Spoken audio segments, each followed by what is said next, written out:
Hello and welcome to the WIHS Journal, Public Affairs from 104.9. I'm Paul Kretschmer. Members of Governor Ned Lamont's administration held a news briefing this past week regarding the financial stability of hospitals in Connecticut. We have excerpts today, courtesy of the Connecticut Network. Good morning, everyone. Nice to see you. I'm Deidre Gifford, the Executive Director of the Office of Health Strategy. And we are here this morning to talk about very important proposal from the governor, Senate Bill 9, which is all about hospital financial stability. And you'll hear from Commissioner Jutani, Senator Anwar, and the governor about this really important issue. The bill would really address something that we have seen happening not only in Connecticut, but around the country. And that is some practices that have implicated the financial stability of our hospitals. Hospitals are a critical part of the public health infrastructure, and so we need to make sure that we understand what's happening with their finances and that we do everything that we can to protect that stability. We also want to make sure that the state is prepared to take action if needed when we see instability in hospital finances. So the bill would accomplish broadly two things. One is it would close some loopholes in our state review of hospital transfers of ownership. So right now we review a transfer of ownership at a pretty narrow level. The direct immediate control of the hospital changes, that comes under state review.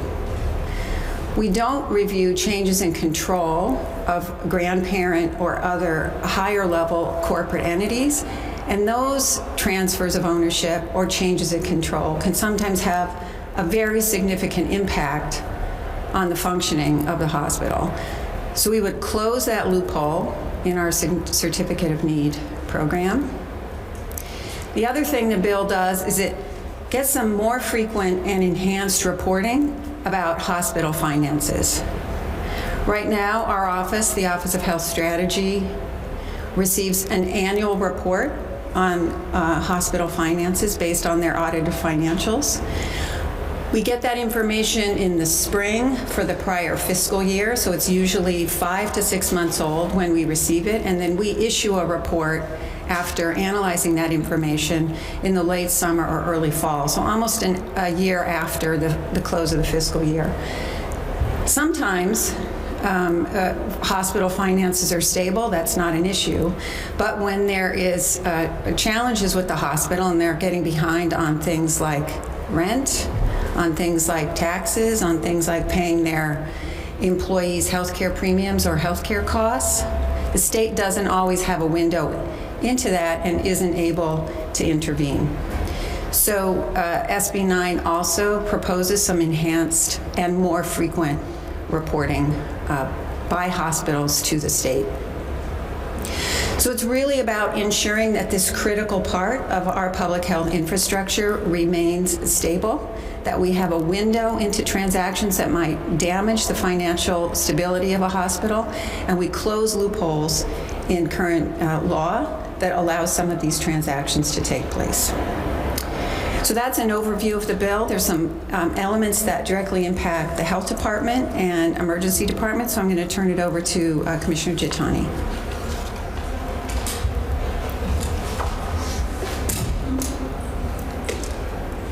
Thank you very much, Dr. Gifford, and it's a pleasure to be with you all here today to really talk about this expansive bill that the governor's put forward that is going to really help reshape, in many ways, a lot of aspects of the health system. And for us at the Department of Public Health, our mission and what we are tasked with is really ensuring healthcare quality and safety. So there are two important provisions that relate to quality and safety of healthcare within this bill, which will really help us do our job better and ensure high quality care for all residents in the state of Connecticut. For many of the things that we provide oversight and care for, we are governed by federal regulations. We are governed by CMS, and we have the authority as the agent that is doing the work on behalf of CMS in the state of Connecticut. But there are some things in Connecticut that are unique to Connecticut and that are unique reporting requirements to the health department as a state. So to give you an example, if you have an adverse event that happens in a hospital, let's say somebody falls out of the bed, let's say it hits their head, it is the requirement of that hospital to notify the health department. If they don't do that, right now we have limited recourse. The only thing we can do is say we're going to suspend the whole license of the hospital, which we wouldn't do for just one adverse event. Civil penalties are now included for state law, and that is part of what this bill puts forward. If a hospital doesn't, for example, report an adverse event in a timely fashion, we now have the authority to impose a civil penalty that we did not have before, and that's specifically under state law. So that's just one example.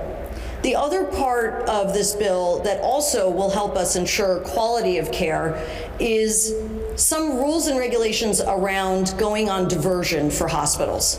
So again, another example. A few years ago, I came into this job and we had a children's behavioral health crisis going on. And through lots of work through the state and other partners, there have been more beds brought into the system and other interventions put in to alleviate that pressure. We've been watching that very closely and things have been much better. But whenever a hospital calls or says that they need to go on diversion, right now we have no authority and there is no guidelines as to who goes on diversion and when that happens. Basically, that's something that is just determined by the hospital industry on their own. And so at that time, with the children's behavioral health crisis, when one hospital called and asked for me to approve their diversion and ask other hospitals to take their patients, I had no authority to do that because there are no guidelines set up to do that, there are no criteria, and I had no authority to do that. So putting in some guidelines and rules around what qualifies you to go on diversion, and that you have to notify the health department that you're actually going on diversion, can really help us ensure that patients, if they are sick, are going to an appropriate hospital and there's enough bandwidth in the community at large to be able to accept patients into the emergency department. So these are two very important provisions included in this bill that'll just allow us and help us do our job better at the Department of Public Health. Thank you. I'll turn it back to Dr. Gifford.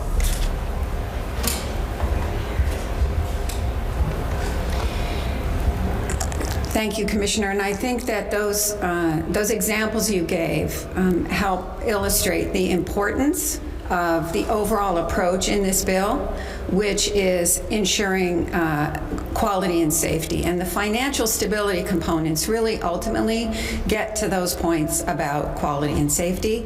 If hospitals are experiencing severe financial distress, we want to make sure, like the Commissioner's team has been doing, we want to make sure that there is no impact on quality and safety. So now I'd like to introduce a partner in these efforts, the co-chair of our Public Health Committee, Senator Saud Anwar. Thank you so much, Commissioner Gifford, Commissioner Jutani, and Governor, for your leadership. Healthcare systems have changed so much, and every year new things are happening. But one common theme is that when something goes wrong, everybody expects the state to step in and help out. And this bill is starting to look at what the state needs to know to be better prepared and be able to prevent things from going wrong, rather than do it towards the later part of when things have already gone wrong. And I said this in the committee meeting, we have passed Senate Bill 9 out of Public Health Committee, and we are passing this bill. I said, bad actors make good bills. That was the voice of Connecticut Senator Saud Anwar, a physician and also a member of the General Assembly. Deidre Daly from the Office of Health Strategies was heard earlier, along with Manisha Jathani, who is the Commissioner of Public Health for Connecticut. For further information, call us at 860-346-1049. Our thanks to the Connecticut Network for their assistance in today's broadcast. More of it tomorrow. The opinions expressed are those of the participants, not necessarily those of the staff or management of the station. I'm Paul Kretschmer for the WIHS Journal, Public Affairs from 104.9 WIHS.